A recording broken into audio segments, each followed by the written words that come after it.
busy day to watch my brand new video. Today I am going to start a new series called Travel Tips Tuesday. I know that's probably a little cheesy, but it is Tuesday and I want to give you some travel tips.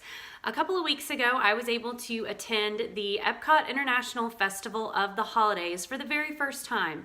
I have been to the Food and Wine Festival and I have been to the Flower and Garden Festival.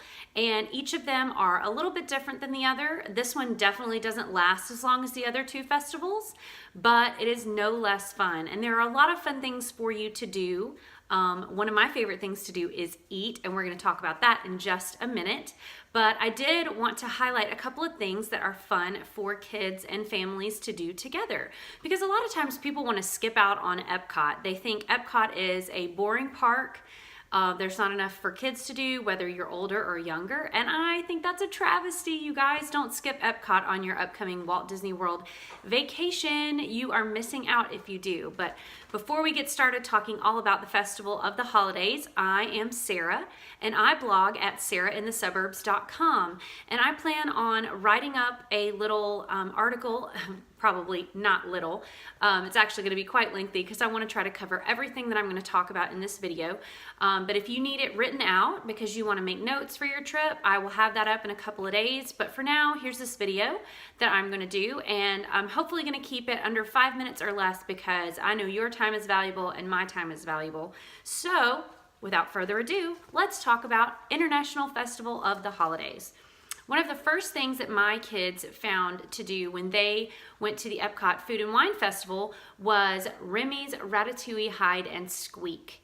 It's a really fun activity that involves going around to each country in the World Showcase and looking for Remy. He is usually hidden all over the outdoor kitchens that are, or I guess they're called festival booths during that festival. And as you find him, you put a little sticker on a map, and at the end, you go back to the World Showcase beginning and you go into one of the merchandise shops. They'll put a little stamp on the back of your map and they'll give you a trading pin. They do the same thing at the International Festival of the Holidays. However, it's called Chip 'n Dale's Christmas Tree Spree. Let me put it right there so you guys can see it.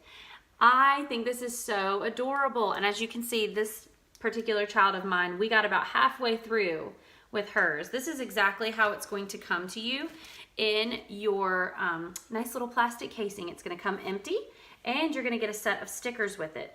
The retail price for this experience is $6.99. However, I will say you are going to get a different prize at the end of this particular experience. It is not a trading pin. And my kids, having done Remy's Ratatouille Hide and Squeak twice, were a little disappointed to not get a trading pin at the end. They thought the prize was cool. I kind of thought the prize was a little lame, especially for the $6.99 retail price. And don't forget, I have 2 kids, so that was $6.99 times 2 plus tax. It was about $15. And the prize that we got to go with it was kind of like, womp womp. But regardless of the prize, this is the fun part. The fun part is going around to each country and finding where Chip and Dale are hiding. And let me tell you, this one is way harder than the Remy's Ratatouille Hide and Squeak. Remy is hiding outside of the pavilions on the International Food and Wine Festival booths. Chip and Dale are in most of these pavilions. I did not see any Chip and Dales outside near the festival kitchens for this event. So pro tip, go inside and also ask a cast member for help. If you are really stuck, they'll definitely point it straight out to you, but if they don't, they will give you some good hints about that. Okay, so now that we've talked about that fun family-friendly activity, let's talk about the food. The International Festival of the Holidays food. Ooh, there we go. Got it right in the camera. There is so much in here that you can do, and I really just had no idea. One of the new things that they've got this year is called the Holiday Cookie Stroll. It's right there. And let me flip to the back so you can see. The cookie stroll is a little different because you get a stamp Each of these festival booklets comes with a set of stickers so that you can mark off on your own what you've eaten, what you've done.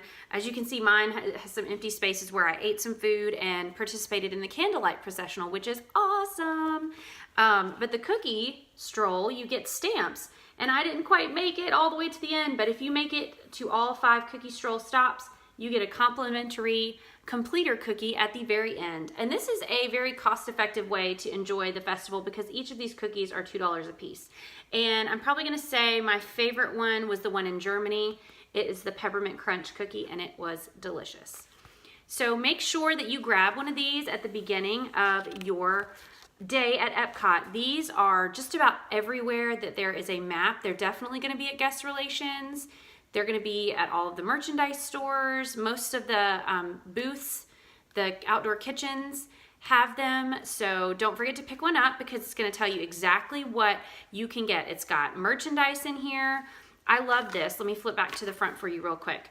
At the beginning, they have a little thing right here that tells you, can't see it because I'm looking. Okay, and that's kind of not, well, it's a little blurry, so sorry if you can't read it. I'll read it to you. It says, vegetarian, gluten or wheat friendly, kid approved, beer or cider flight, wine flight, or new holiday cookie stroll. So they've got these little markers that tell you what foods are gluten free, if that's an issue for you. They've got vegetarian foods, and they're all marked by these little symbols, which is fabulous. There was a lot of gluten free offerings this year. I feel like there were a whole lot more than what I had seen in the past at the Food and Wine Festival, so I think that's awesome that they are thinking about that for people with food allergies and food sensitivities. Another thing I want to highlight, I just noticed my timer, I have gone over my 5 minutes, but trust me, this is really important. The Epcot Candlelight Processional. It is an amazing experience. There is a huge choir, there is a 50-piece orchestra, and a celebrity narrator reads the Christmas story from the Bible. And the whole experience was moving. The singers are top-notch.